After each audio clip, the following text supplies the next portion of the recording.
జగదీశ్వర్ రెడ్డి గారు. అధ్యక్ష నేను ఎక్కడ వచ్చిన డీవియేషన్ కానీ ఓ విమర్శకు కానీ నేను పోలేదు. ఎందుకంత తొందర పెడుతున్నారో నాకు అర్థం కావట్లేదు అధ్యక్ష. మరి వారే చెప్పిండ్రు నిన్న 1956 నుంచి మొదలుపెట్టి వచ్చిండ్రు. వారే నిన్న 1956 నుంచి మొదలుపెట్టి వచ్చిండ్రు, ఇక్కడ దాకా తెచ్చిండ్రు. ఏ సంవత్సరం ఏం జరిగిందో కనీసం 14 ఉన్న పరిస్థితి చెప్పకపోతే ఇవాళ ఉన్నది ఎట్లా తెలుస్తుంది అధ్యక్ష? ఇవాళ ఏమున్నామో అర్థం చేసుకోవాలంటే ఆ రోజు ఏమున్నామో తెలుసుకోవాలి, ఆ రోజు ఏమున్నామో జ్ఞాపకం చేసుకోవాలి. అప్పుడే ఇవాళ ఏమున్నామో తెలుస్తుంది. గదే కదా అధ్యక్ష నేను చెప్తున్నది. నేను ప్రారంభమే చేయలే అధ్యక్ష. నేను 10వ తరగతి చదివిన నాటి నుంచి మొదలు పెడితే మళ్ళీ నా పిల్లలు 10వ తరగతికి వచ్చిన దానికి కిరసాల దీపాలనే చదివినాం అధ్యక్ష. మేము ఎప్పుడైనా గంతే అధ్యక్ష. అది వారు కూడా గంతే అధ్యక్ష. శ్రీధర్ బాబు గారు కూడా కిరసాయిల దీపంతోనే చదువుకున్నాడు, అందులో సందేహం లేదు. సరే అధ్యక్ష, ఓకే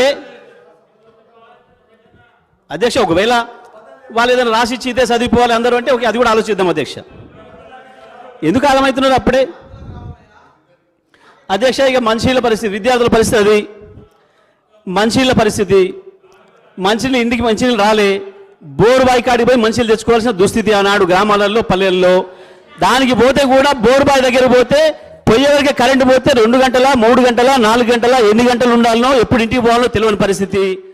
ఇంటికి పోవడానికి ఒక బాధ, నీళ్లు లేకుండా బిందె నీళ్ళు లేకపోతే ఇంటికి పోయి ఎసరు పెట్టే పరిస్థితి లేదు ఆనాడు తెలంగాణ అక్క చెల్లెలకి, తెలంగాణ ఆడపడుచులకు.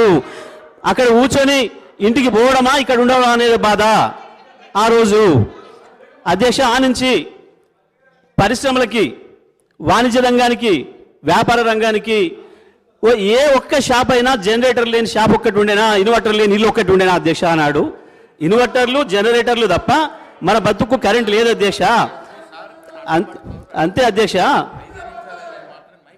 అధ్యక్ష అప్పుడే ఎందుకు తొందరపడుతున్నారు? కాసేపు ఓపిక పట్టొచ్చు కదా, ఎందుకు ఆగమవుతున్నారు? మీ మంత్రులు మాట్లాడరాదా? చెప్పరాదా సమాధానం? మీ మంత్రులు మాట్లాడియండి, ఎందుకు ఆగమవుతున్నారు మీరు? జగదీశ్వర్ రెడ్డి మంత్రులు సమాధానం చెప్పే శక్తి ఉంది కదా. జగదీశ్వర్ రెడ్డి గారు. ఓకే అధ్యక్ష, మహిళల పరిస్థితి అది, వ్యాపార వాణిజ్య పరిస్థితి ఇది. మంచిగా ఇక ఇండస్ట్రీస్ అయితే మీకు కూడా తెలుసు, ఇక్కడనే పాపం ధర్నా ప్రతిరోజు ఇండస్ట్రియలిస్టులు, ప్రపంచంలో పారిశ్రామికవేత్తలు కూడా ధర్నా చేసిన మొట్టమొదటి సందర్భం తెలంగాణలో మాత్రమే. ఆ రోజు సమైక్య ఆంధ్రప్రదేశ్లో, తెలంగాణలో, హైదరాబాద్లో మాత్రమే జరిగింది. ఇది ప్రపంచ రికార్డు అధ్యక్ష, అందులో సందేహమేం లేదు అధ్యక్ష. ఇక రైతాంగం గురించి చెప్పుకోవాలంటే అది ఎన్ని రోజులు కూడా చెప్పినా వడవని కథ అధ్యక్ష.